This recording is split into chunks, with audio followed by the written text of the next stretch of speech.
Quero cumprimentar a amada igreja com a paz do Senhor. Quantos estão felizes nessa noite? Eu também estou feliz por participar desse culto festivo, né, irmãos? Quem diria que nós estaríamos aqui? Tudo caminhava para que mais um ano nós estivéssemos em casa, mas aprove o Senhor nos dar a oportunidade de estar aqui na casa dele para adorar o nome dele. Quero parabenizar esse conjunto maravilhoso pelos 74 anos, né? Glória a Deus. Quero agradecer pelo convite da nossa missionária, agradecer a honra e a confiança, né, da nossa missionária Lígia, pastor Elias, que o Senhor possa continuar abençoando esse ministério poderosamente, que é um referencial para as nossas vidas, amém? Sem perca de tempo, abra sua Bíblia, Romanos 12, que é o tema desta festividade. Nós vamos ler o versículo 1 e o versículo 2 apenas. Amém, irmãos? Os irmãos encontraram? Diz assim o texto: Rogo-vos, pois, irmãos, pela compaixão ou misericórdia de Deus, que apresenteis o vosso corpo em sacrifício vivo, santo e agradável a Deus, que é o vosso culto racional. E não vos conformeis com este mundo ou século, mas transformai-vos pela renovação do vosso entendimento, para que experimenteis qual seja a boa, agradável e perfeita vontade de Deus. Aleluia. Perdão os internautas, né? Vos cumprimento com a paz do Senhor Jesus. Tenho certeza que o Senhor tem uma palavra para nós que estamos aqui, para você que está em casa também. Vamos elevar a Deus uma palavra de oração, amém? Querido Deus, amado Pai, nós te louvamos e te agradecemos pela tua palavra, Senhor. Eis-nos aqui, Pai. Abre a nossa mente, os nossos ouvidos e o nosso coração, Senhor, para retermos a tua palavra e não somente ouvi-la, mas colocá-la em prática, Senhor. Porque o Senhor é o Deus que fala pela sua palavra. E eis-me aqui, Senhor, como um instrumento nas suas mãos para trazer essa mensagem à igreja do Senhor. Fala conosco, é o que nós te pedimos nessa noite, em o nome de Jesus. Amém? Os irmãos podem se assentar, glorificando ao Senhor. Paulo, irmãos, ele escreve essa carta à igreja de Roma no final da sua terceira viagem missionária. Muito provavelmente quando ele estava em Corinto, depois de ter saído de Éfeso. E ele estava em uma viagem onde ele iria levar alguns donativos para a igreja de Jerusalém, que estava em grande necessidade. E fato é, irmãos, que ele já havia passado muitos anos junto ao mar Mediterrâneo, anunciando a palavra do Senhor. E agora, como Paulo mesmo vai falar no livro de Romanos, capítulo 15, ele já não tinha mais campo de trabalho naquela região. Não houvesse uma cidade ou uma província em que Paulo já não tivesse evangelizado ou instituído, estabelecido uma igreja. E o olhar de um missionário, irmãos, é sempre um olhar avante. E ele olha e ele observa que a Espanha ainda não tinha ouvido falar de Jesus. E ele decide então partir para a Espanha para pregar o evangelho. Só que para isso ele precisava do apoio de uma igreja. E Roma estava no meio do caminho para que ele pudesse chegar até a Espanha. Então ele decide, junto do desejo de estar com os irmãos de Roma, porque não havia sido ele que tinha estabelecido e fundado a igreja de Roma. E ele diz, mesmo em Romanos, ele vai dizer que ele tinha muita vontade, muito desejo de estar com os irmãos de Roma, mas por conta das atividades missionárias que ele exercia todos os dias, ele ainda não tinha tido essa oportunidade. Então eu entendi que ele juntou o útil ao agradável, né? E ele decide escrever esta carta à igreja de Roma para apresentar o evangelho que ele pregava. E depois, para expor os planos dele de ir para a Espanha e pedir a ajuda da igreja. Por que Paulo tem essa necessidade de apresentar o evangelho a qual ele pregava? Porque haviam rumores acerca de Paulo, destilados pelos seus inimigos, os judeus, e a gente vai ver a perseguição dos judeus contra Paulo no livro de Atos, e de judeus convertidos ao cristianismo, mas que ainda não tinham uma mente aberta ao evangelho que Paulo pregava, porque eles acreditavam que mesmo não sendo judeu, era necessário ter as 3 grandes marcas do judaísmo, que era a circuncisão, guardar a dieta judaica e guardar o calendário judaico com as festas, guardar o sábado. E eles não concordavam com a maneira de Paulo pregar a palavra, aonde ele dizia que a pessoa era salva pela graça e não pelo cumprimento das obras da lei.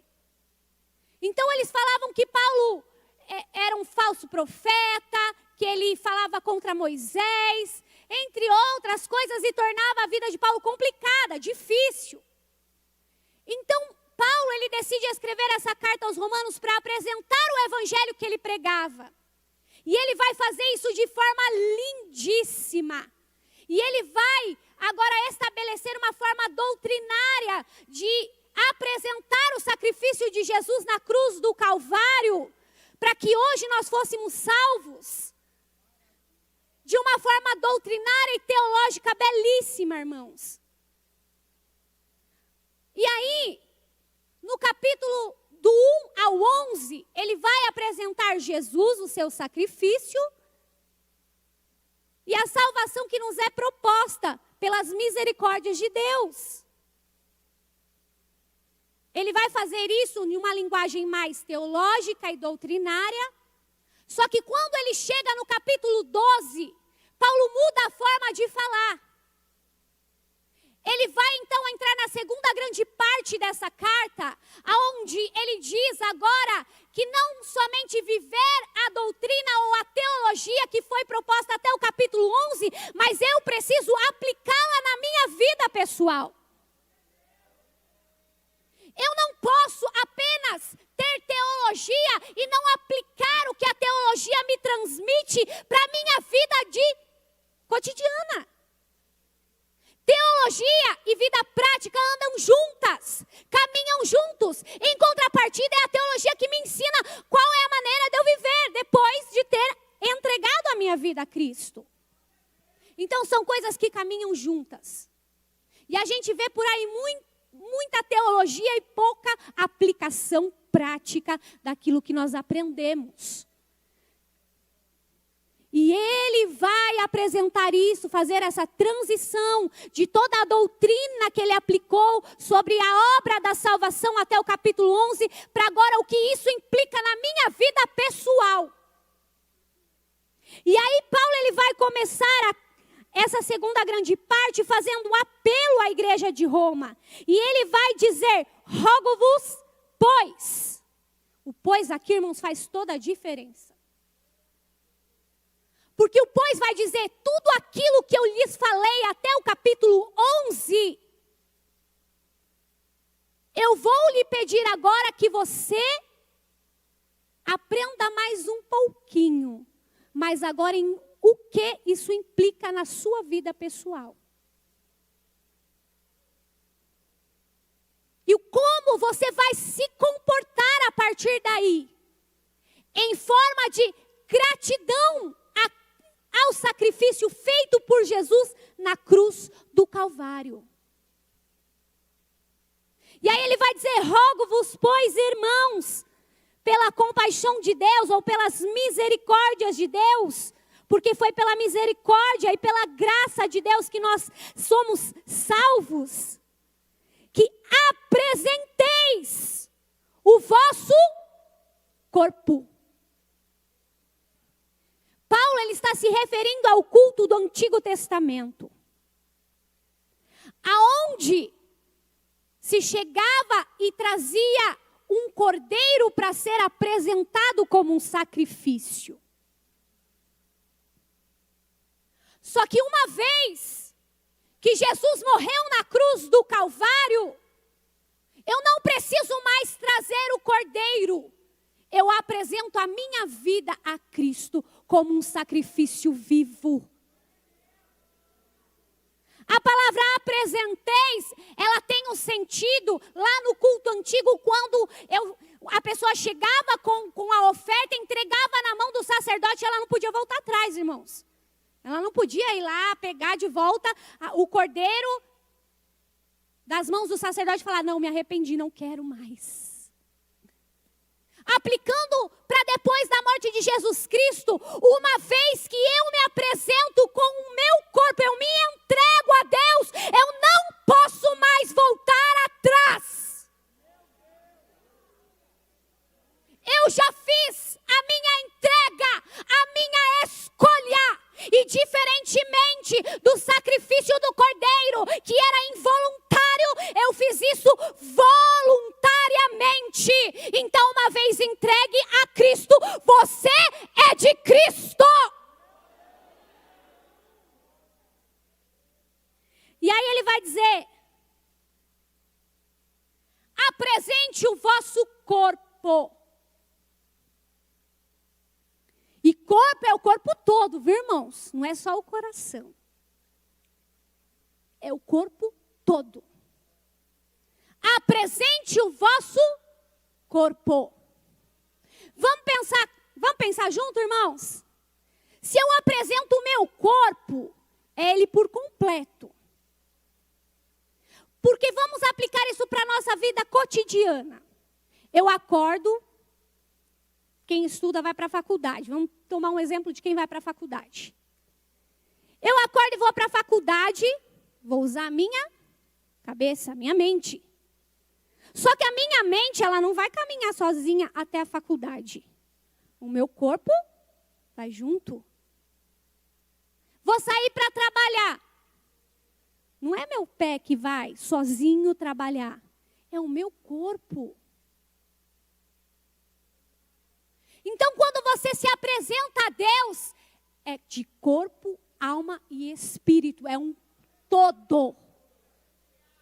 Então, aquilo que você faz com o seu corpo afeta o seu relacionamento com Deus. Afeta o seu culto. Porque Paulo vai dizer que essa entrega do meu corpo é o meu culto. É o meu culto. Então, o que Paulo está dizendo aqui é que não há culto sem uma entrega total do corpo. Não há culto sem a santificação do corpo. Não há culto sem entendimento. Não existe culto. A palavra culto, ela também se enquadra dentro da palavra cultura. E na cultura, o culto que eu ofereço a Deus com o meu corpo é capaz de modificar uma cultura já estabelecida. Quer prova disso? Vamos lá. Qual era a cultura em Israel? Adorar a Baal.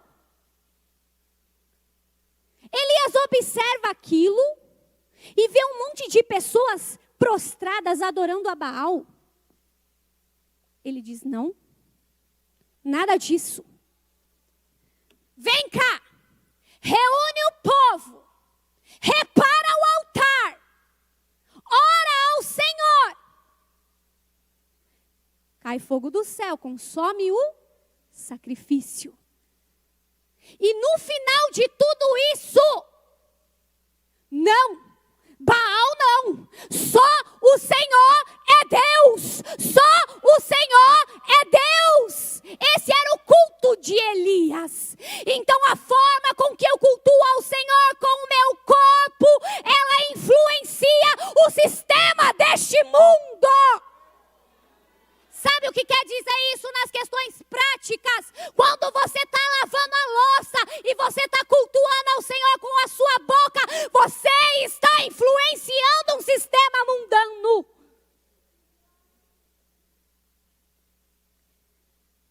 Quer mais? Babilônia. Qual a cultura da Babilônia? Levantar um Deus estranho, se prostrar a ele, adorar Deus estranho. Nabucodonosor observa aquilo e diz, não, se essa é a cultura, eu vou levantar uma estátua e todos vão me adorar aqui também.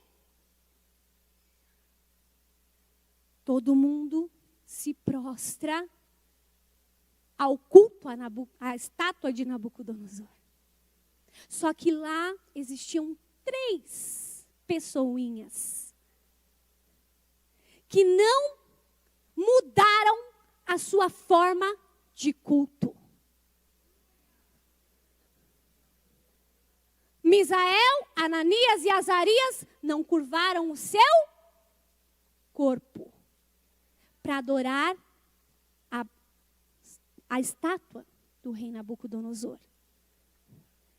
Sofreram por isso. Foram lançadas na fornalha de fogo. Mas quando saíram de lá, porque eles saíram,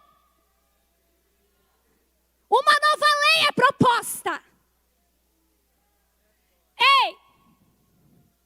Todos os homens do meu reino temam e tremam diante do Deus de Sadraque, Mesaque e Abednego. Então eu e você estamos aqui para influenciar esse sistema mundano. E como eu vou fazer isso, irmã? Com o meu culto, com a adoração do meu corpo.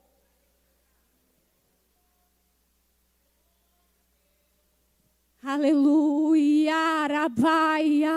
Eu estou sentindo a presença do Eterno neste lugar. A forma com que eu trato o meu esposo dentro da minha casa, junto com os meus filhos, vai influenciar a cultura deste mundo de que a família não tem mais um padrão. A forma com que o meu esposo me trata lá dentro da minha casa ou aonde a gente vai influenciar um sistema mundano que olha para a mulher e despreza e não dá a ela o seu devido valor. Isso é forma de culto, de adoração a Deus. Então eu quero concluir a questão do culto para te dizer assim, que não existe culto sem uma separação das coisas deste mundo. Quer que eu melhore?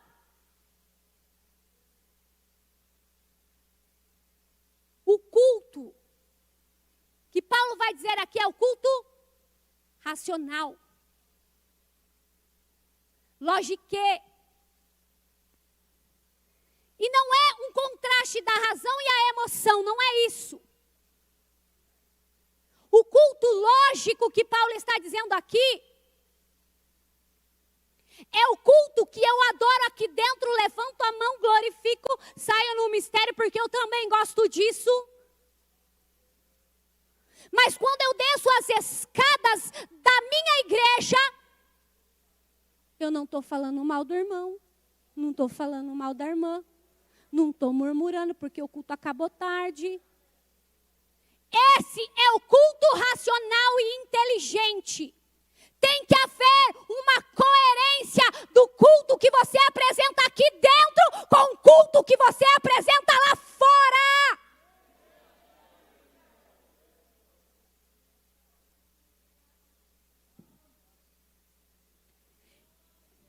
E aí ele vai continuar. E algumas Bíblias têm e mais. Eu tenho mais um pouquinho para falar para vocês. Apresente os vossos corpos como um sacrifício vivo, santo e agradável a Deus, que é o vosso culto racional. E não vos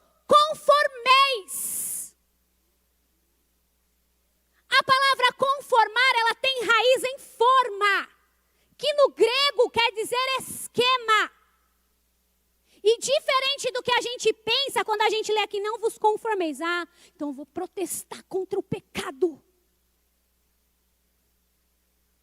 Não é isso. Quando ele quer dizer esquema, ele quer dizer sistema.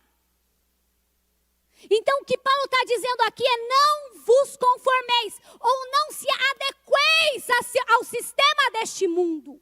Não se encaixe ao padrão desse mundo. Vamos para um exemplo bem prático. Principalmente para nós mulheres, né? A gente vai lá na loja. A gente viu um sapato maravilhoso. Só que só tem um número a menos que o que eu calço. Mas eu gostei muito daquele sapato. Eu quero aquele sapato. Eu vou espremer o meu pé lá dentro. Até fazer calo, mas eu levo esse sapato. É nesse sentido que Paulo está dizendo. Não se esprema ao sistema desse mundo. Não ceda à pressão desse mundo. E a pressão desse mundo é, você tem que se adequar para ser aceito.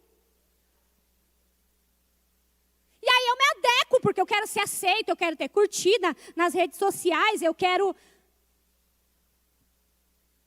Quando a palavra santo quer dizer separado deste mundo.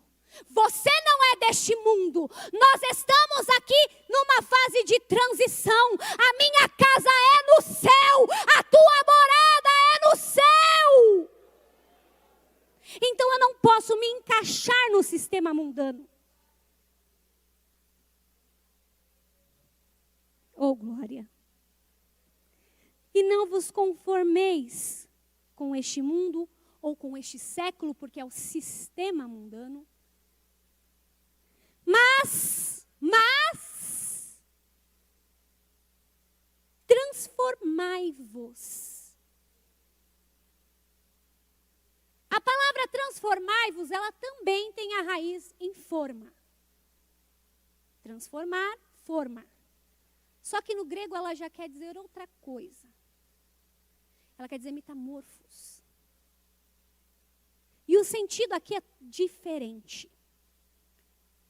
Porque no esquema, para a gente entender, ser uma forma mais compreensível, é algo que sofre mudança constantemente. Um exemplo, bebê nasceu, passa um mês, ele já cresceu.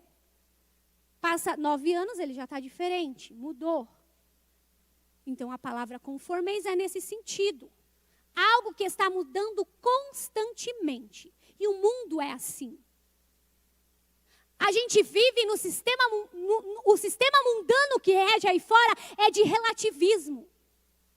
O que hoje é legal, amanhã, ixi, que careta.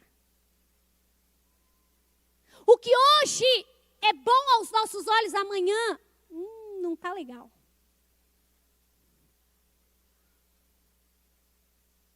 Sistema mundano. É meio camaleônico, né? Porque o camaleão que se adequa ao ambiente onde ele está. Esse é o sistema aí fora. Mas Paulo vem dizer, pelo amor de Deus, igreja de Roma, não se enquadre dentro do sistema mundano, mas se transforme. E a palavra transformai-vos aqui, ela traz o sentido de uma transformação diária. Porque dentro do grego ele está dentro do linear, que é o que está em constante mudança. Só que essa mudança, ela não é aleatória. Essa transformação é com uma referência. Essa transformação é quando eu me espelho em alguém e vou me transformando para cada dia me parecer mais com a minha referência. E a referência que nós temos como padrão absoluto se chama Jesus Cristo. Então o que Paulo está dizendo é: vá se transformando, de forma com que cada dia você se pareça mais com Cristo. E não se conforme com esse sistema, porque lá na epístola de 1 João, capítulo 2, nós vamos ver a seguinte mensagem: não ameis este mundo, nem o que no mundo há. Porque aquele que ama o mundo, o amor do Pai não está nele. E aí, resumidamente, tudo nesse mundo é passageiro. Mas aquele que, eu estou falando agora com as minhas palavras, mas aquele que perseverar vai permanecer para sempre. Então tudo aquilo que o mundo oferece é passageiro, passa, mas aquilo que foi me proposto, a salvação que me foi concedida, essa não passa. Por isso que eu tenho que estar em constante transformação, para cada dia me parecer mais com o meu padrão, Jesus Cristo.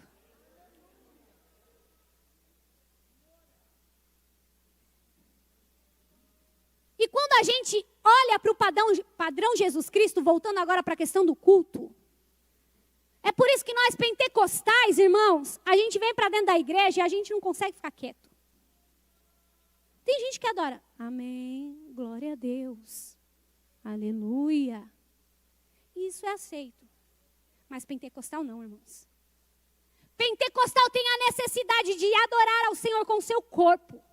Ele levanta a mão e ele glorifica ao Senhor. Sabe por quê? Porque quando eu olho para a cruz, eu vejo as mãos do meu Jesus crucificada, pregada na cruz. Então se eu tenho mão hoje, eu adoro Ele com as minhas mãos, em agradecimento às mãos dele que foram perfuradas.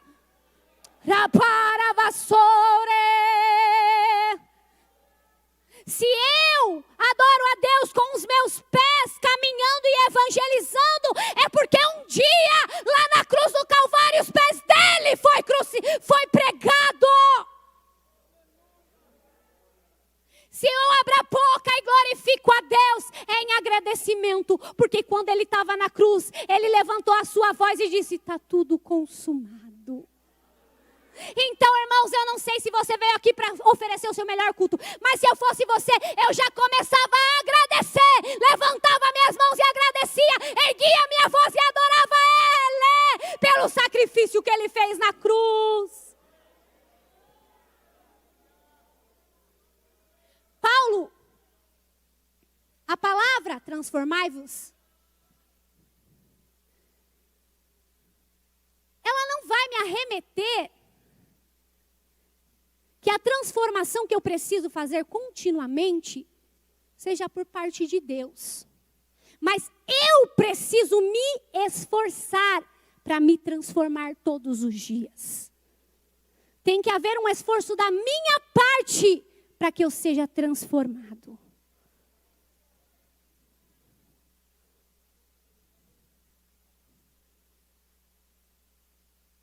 E aí a gente para pensar, irmãos, quais são as formas que Deus utiliza para gerar em nós o processo da transformação. Vamos buscar um exemplo? Jeremias 18. Jeremias, levanta,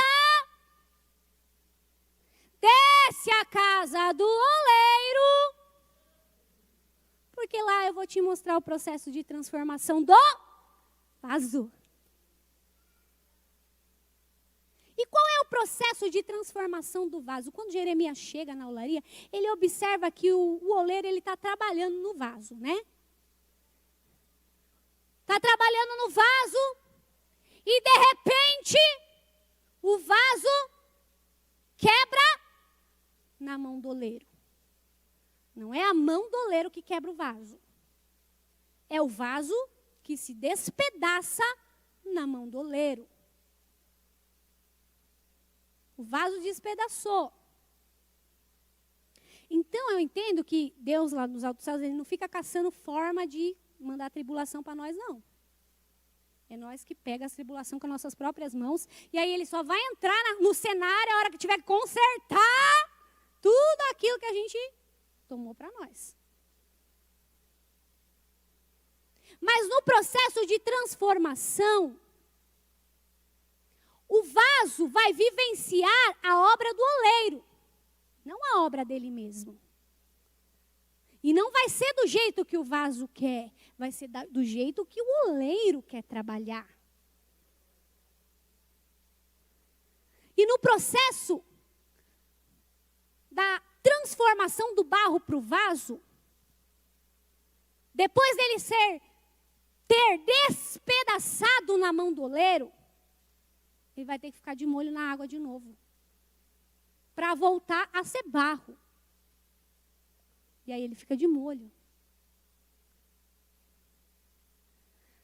Não sei se aconteceu com você já isso, mas comigo já aconteceu. Você vem para aquele culto dizendo, não, é hoje. É hoje. Deus fala com da direita, com da esquerda, atrás de você, na sua frente. Mas para você não fala nenhum oi. Você está de molho. Mas olha que coisa boa, você está de molho, mas é o processo da transformação. Existe um propósito para isso. Depois dele ficar de molho, que eu vou correr,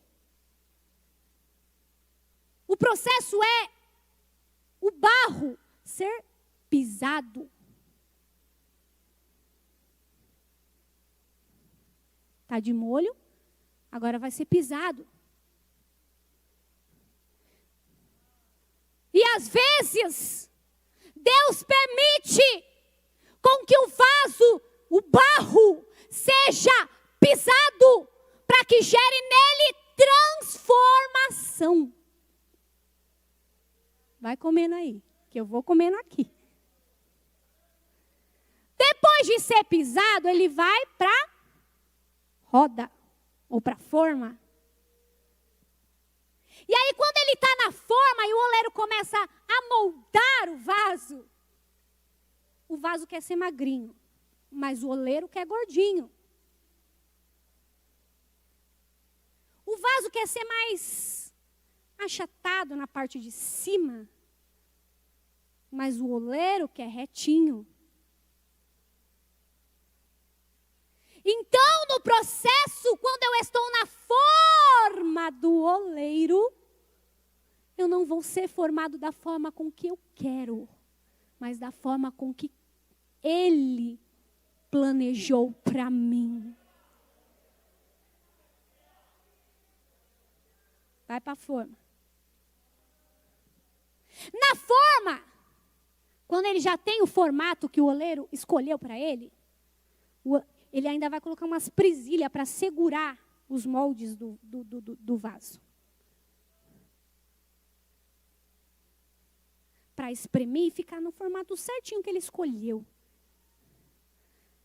No processo de transformação, o oleiro vai mexer em lugares que a gente não queria que ele mexesse. Ele vai apertar aonde a gente não queria que apertasse.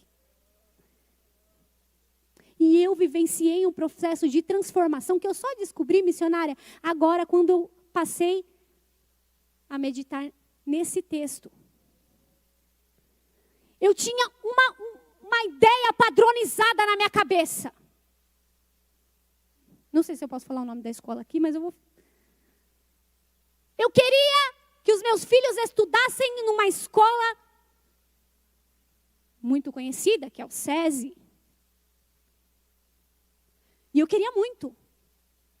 O primeiro ano do meu filho mais velho eu não consegui. E eu idealizei que na minha filha mais nova eu ia conseguir. Coloquei aquilo na minha cabeça. Passou o tempo, minha filha tem 5 anos, vai para a primeira série ano que vem. E eu na expectativa. Falei, não, eu orei, eu busquei. Não, agora vai. Agora vai. A área da educação para os meus filhos é primordial para mim. Então é uma área que eu não queria que o oleiro apertasse. Mas que era necessário para haver transformação aqui. Resumindo, ela não conseguiu entrar. E eu fiquei arrasada, triste. Aí meu marido virou para mim e disse assim: amor, não fica triste. Porque não é pelo fato dela não estudar na escola que você queria que ela estudasse, que isso vai definir o que ela vai ser lá na frente. Eita, quebrou o vaso. O que vai definir o que minha filha vai ser é a minha forma de viver dentro da minha casa. É aquilo que eu ensino para ela dentro da minha casa. E o vaso teve que passar pelo processo das presilhas para ser apertada onde eu não queria ser apertada, porque eu já tinha estabelecido uma coisa para mim e eu achei que tinha que ser aquilo quando eu não perguntei se era a vontade do Papai do céu.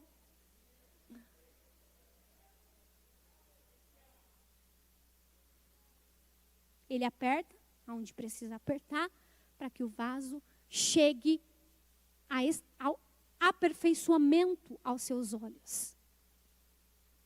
Depois que ele coloca a presilha, o vaso está formado.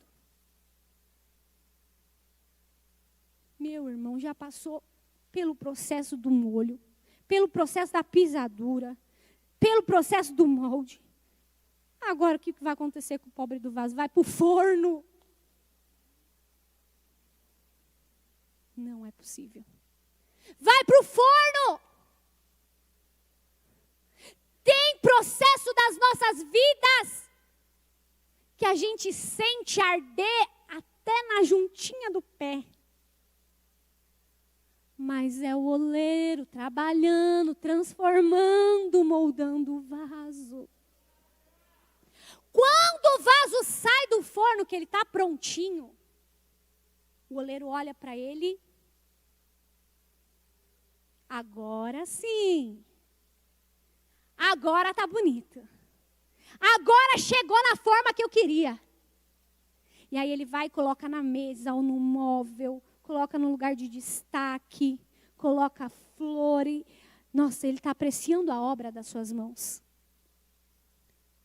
Presta atenção.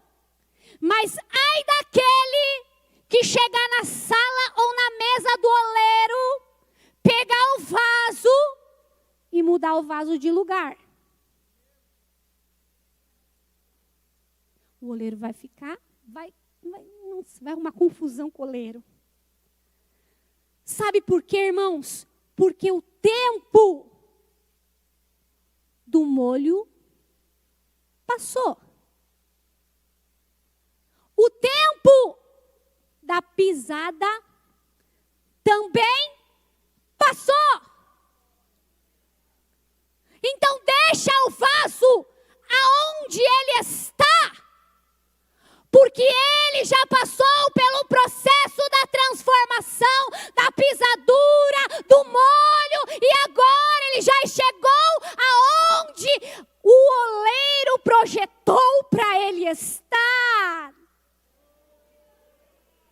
Transformação. Rabaia, lava, soure, andaraia. Como é que eu sei que o vaso está bom quando ele está lá dentro do forno? Fiquei curiosa. O oleiro vai lá com a pá. Fala pá, que eu não sei o nome do instrumento. Puxa ele para fora. Pega um objeto de metal. Vamos ao copo. E bate. Se o som parecer oco,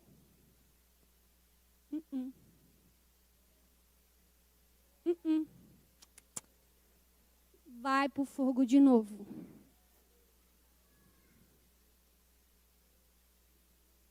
Se o oleiro tira o vaso do forno, dá uma batidinha e percebe que o vaso vai murmurar, volta para o forno.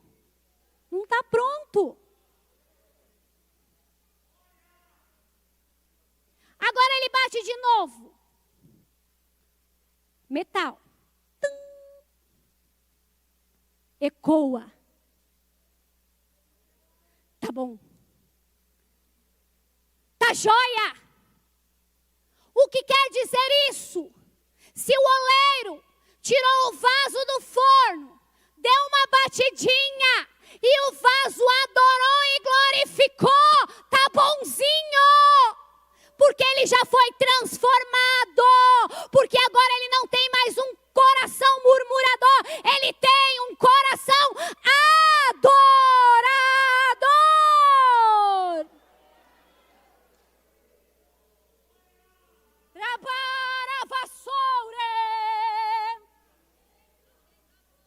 Transformação.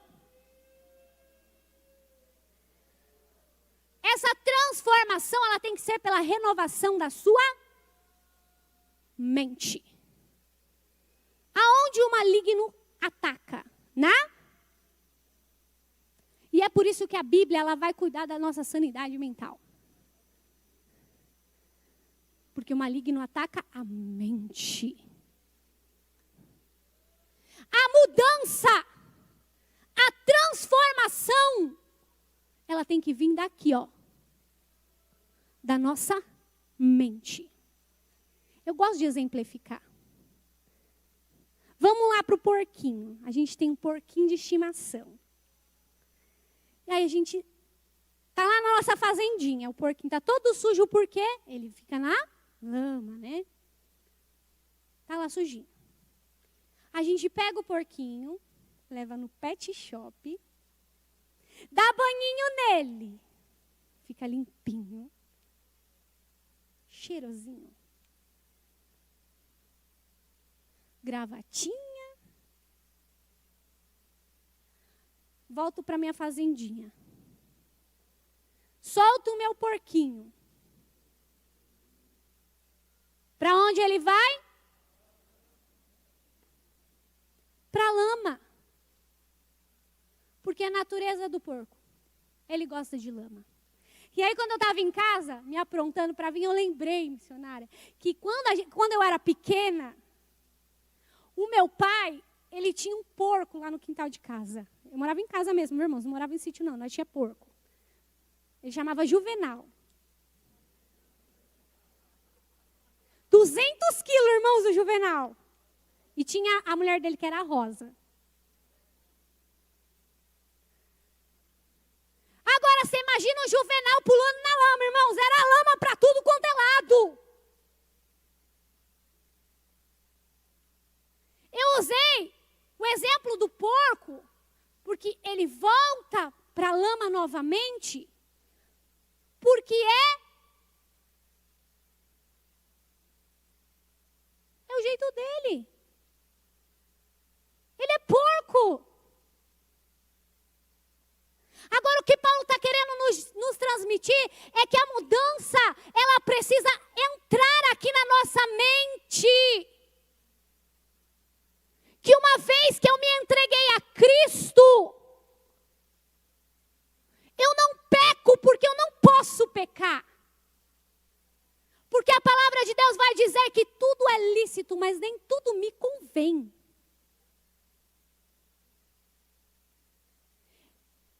Eu não peco porque eu não posso pecar. Eu não peco porque eu não quero pecar. Porque agora a minha natureza é de Cristo. E se Cristo se santificou, se transformou na forma de homem e viveu todos os processos que ele precisou passar para me trazer salvação, porque eu não posso fazer isso.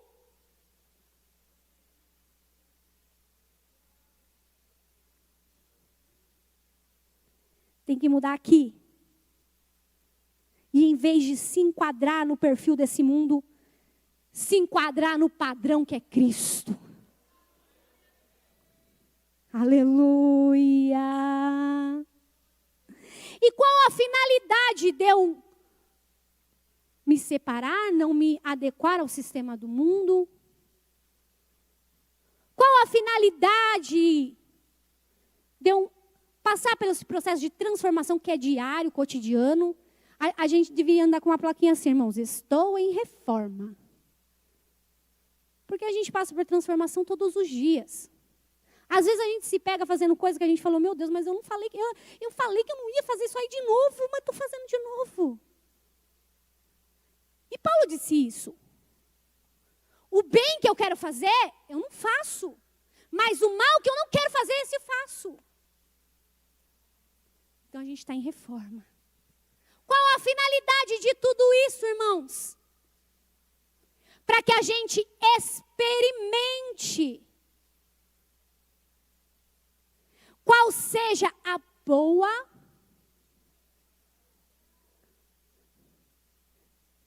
agradável e perfeita vontade de Deus. E aí isso gera confusão na gente. Porque como que eu vou saber qual é a vontade de Deus para mim?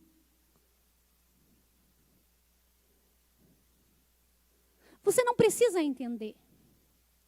Porque no processo de separação, de transformação no cotidiano, os seus olhos se abrem e você passa a enxergar a boa, agradável e perfeita vontade de Deus. E experimentar aqui, irmãos, vem de experiência. Não é algo de que você experimenta. Ai, nossa, vou experimentar esse suco de cajá, porque eu nunca experimentei. Aí você toma o suco de cajá e você fala, meu Deus do céu, não quero mais não. Que suco ruim. É um exemplo, irmãos. Não sei se suco de cajá é bom, porque eu nunca tomei ainda.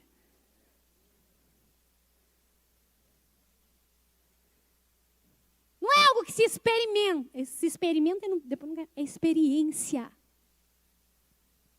A vida com Deus nos traz experiências. Rabai aralava soure. E às vezes, para a gente viver as experiências dói. O processo é doloroso, mas no fim da experiência eu vou descobrir a boa, perfeita e agradável vontade de Deus. Para vassoure.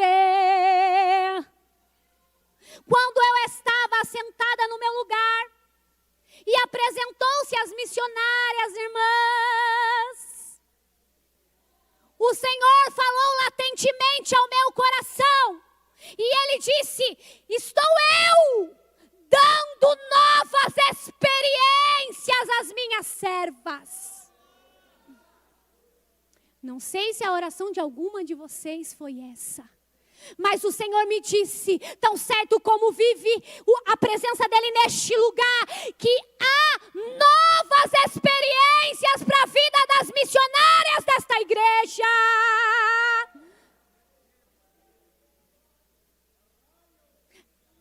E eu vou falar, irmãs.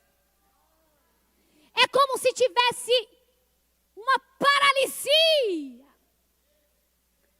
espiritual. Por conta do processo.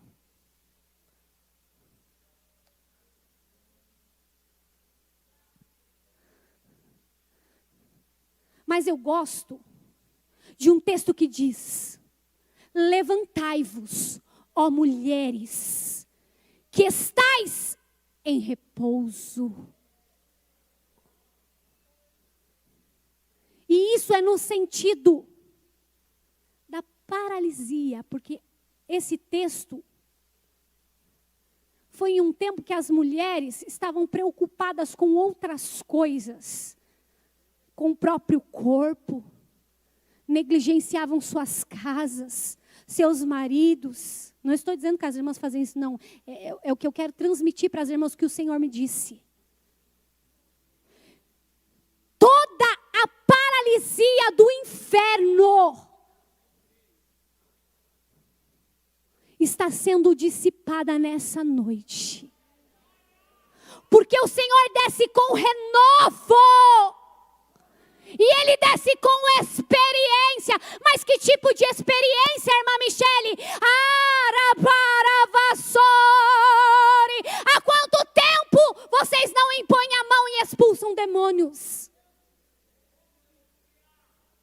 Há quanto tempo vocês não impõem as mãos e os enfermos são curados?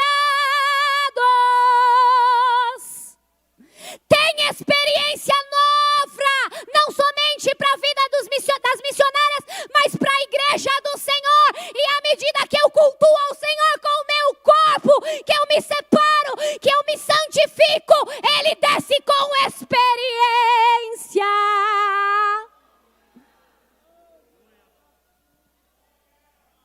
Cheia vassoure. Tem coisa boa chegando.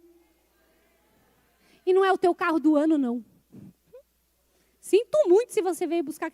Bem que eu queria trocar meu carro também, mas não é isso que Deus quer para mim. Não é isso que o Senhor quer para você. Não é isso que o Senhor quer para você que está aí em casa, que ainda não experimentou a boa, perfeita e agradável vontade de Deus, que não se separou ainda, que não viveu a experiência de estar em Cristo plenamente.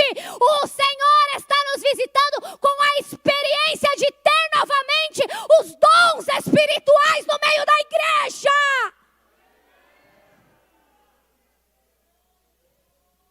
Rabaia.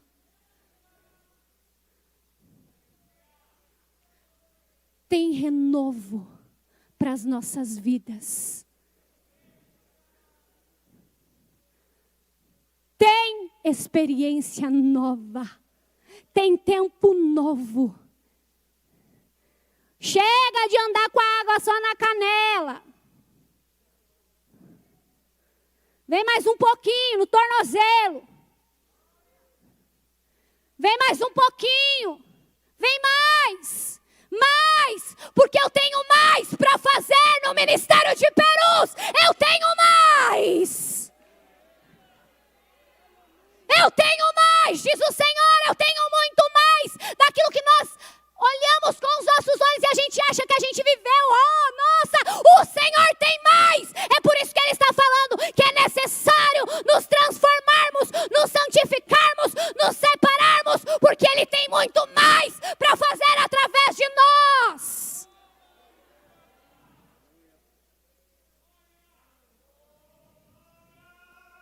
Raia.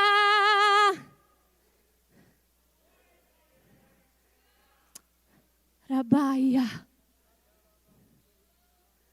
E você que ainda não conhece a esse Jesus, que nos chacoalha mesmo, que nos movimenta para dizer, ei, e tem vivido o padrão desse mundo para tentar se encaixar. A sua forma só se encaixa em um padrão. E esse padrão é Jesus Cristo. Então vem experimentar dessa graça, vem experimentar dessa misericórdia, vem experimentar desse poder, vem experimentar.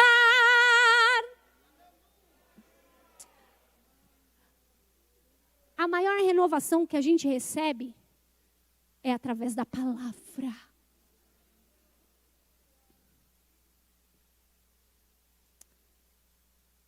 E eu quero fazer uma pergunta nessa noite.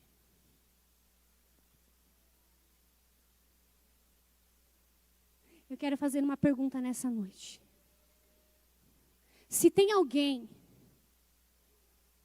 que ainda não conhece esse Jesus, que ainda não experimentou de um pouquinho da sua presença, o tempo é hoje, a hora é agora.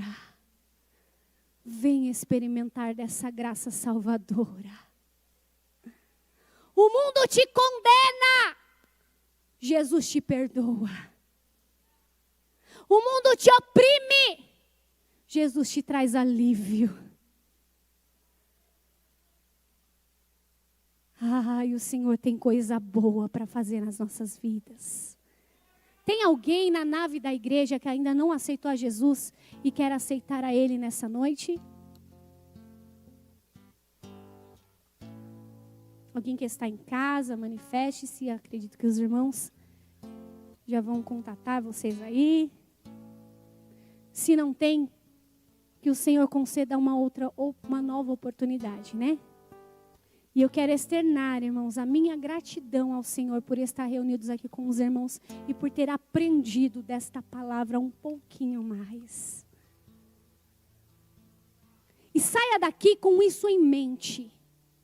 O Senhor tem experiências novas para a minha e para a tua vida. Amém? Eu quero agradecer a oportunidade em nome de Jesus. AD Perus, desde 1947, abençoando o Brasil.